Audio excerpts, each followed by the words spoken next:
The Origin of Son of Light Part 3. Continued from The Origin of the Son of Light Part 2. The Son of Light awakened. The kindness and sense of justice that lay dormant in people's hearts. Across China, those who had long endured injustice and oppression began, little by little, to stir from their slumber at his call. They came to recognize the evil of the Chinese Communist Party, and from every corner of the world the voices, demanding justice for Yumenglong, grew louder and louder. The crystal high god and the sovereign of the desert had long since arrived.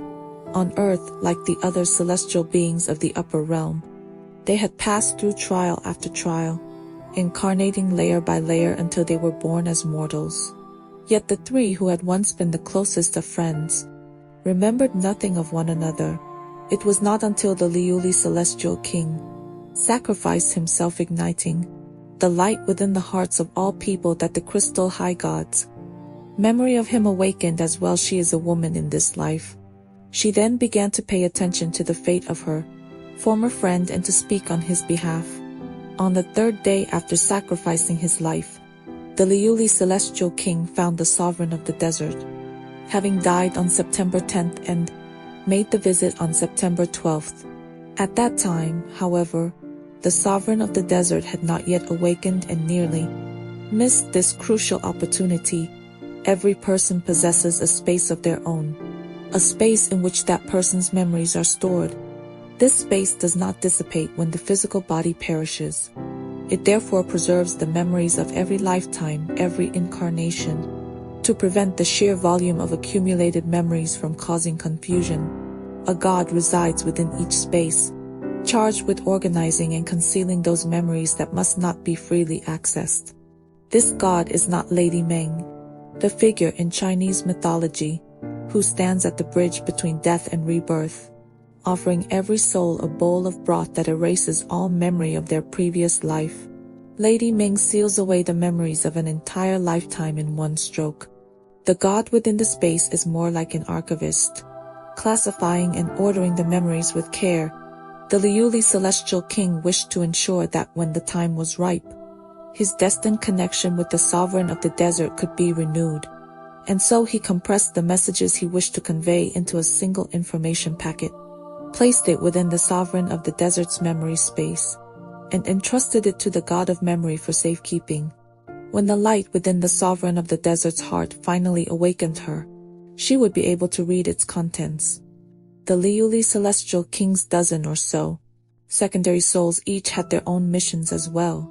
After the Liuli Celestial King sacrificed his mortal life, these secondary souls dispersed in every direction, seeking out the psychic mediums and spirit communication practitioners with whom they had formed karmic bonds across past lives, asking them to bear witness and speak out about the Liuli Celestial King's noble sacrifice.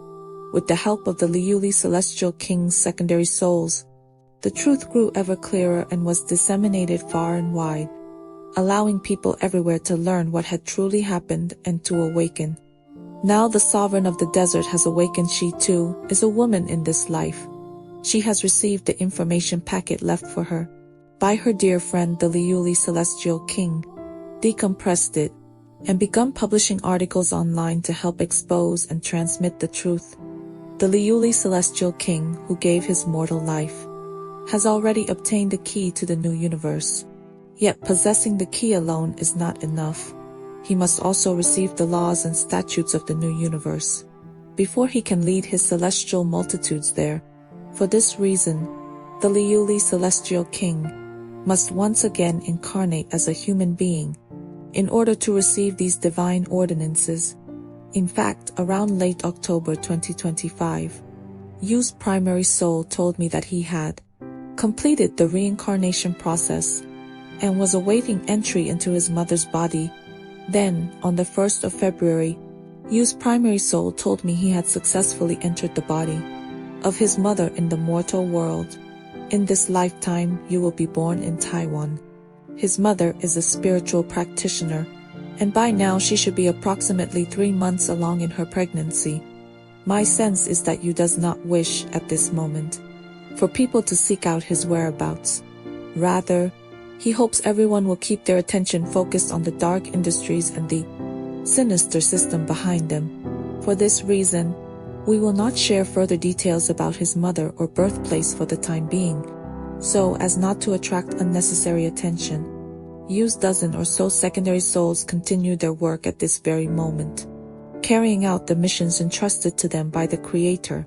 They are scattered across the globe, seeking out those who possess psychic abilities or who can communicate with spirits through various instruments, so that people may come to understand how the dark industrial networks, tacitly permitted by the CCP, actively participated in by earlier regimes, tacitly condoned by later ones, have already inflicted grave harm upon the entire world.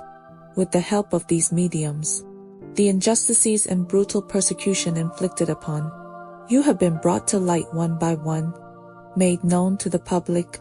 People around the world are raising their voices on his behalf. Within China, many have been moved to formally renounce their ties to the Communist Party through the three withdrawals: withdrawing from the Chinese Communist Party, the Communist Youth League, and the Young Pioneers. This has swelled into a wave of renunciations, sending the CCP leadership into a state of panic. The authorities have even attempted to find the next Yumenglong, details of which will be disclosed in a separate post, as a means of pacifying public sentiment and glossing over the horrific truth of Yu's torture and murder. But the Chinese people have already awakened. In their hearts burns the lamp the Liuli celestial king left behind, a lamp that illuminates the CCP's atrocities, that illuminates the darkness in their own surroundings, and that illuminates the future of their own lives. Since then, several more secondary souls have come to find me, a number of whom had previously communicated with other mediums. I will continue to share the messages these manifestations of you have provided, one by one, in the posts to come.